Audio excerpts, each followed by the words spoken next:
And we start today with news out of our New York newsroom with Chris Spargo. Chris, what's happening? Jesse, Casey Anthony's parents are opening up.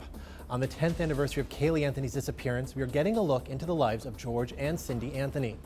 In the A&E special, Casey Anthony's parents speak out. The two detail their lives after a decade under a microscope. Just minutes into the special, they reveal their intentions for opening up their home. I think people still to this day believe that we were somehow part of, what happened to Caylee.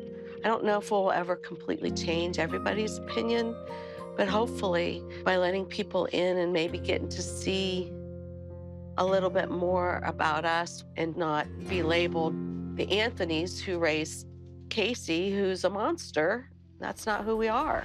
The special focuses less on Casey's murder trial and more on the Anthony's lives and how they were shattered after Caylee's death. Their raw emotion is on display in several moments.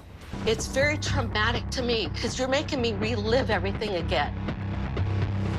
Who wants to relive their granddaughter's death damn it. The Anthonys go on to say that they do not have closure even 10 years after Caylee's tragic death.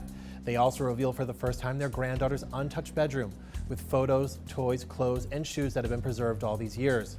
Even Casey's old room has been turned into a virtual shrine to Caylee, with the walls covered in photos.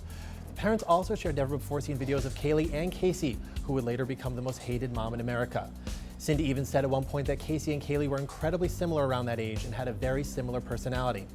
In the end, they swear they had no knowledge of what happened to Caylee and say that their daughter was an amazing mother as far as they knew.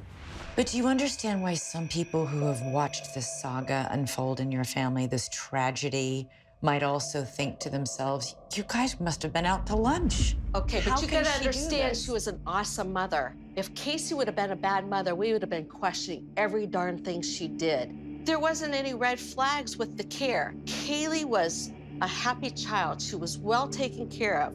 Casey loved her. And in another shocking revelation, George says that he never once asked Casey who Caylee's father was.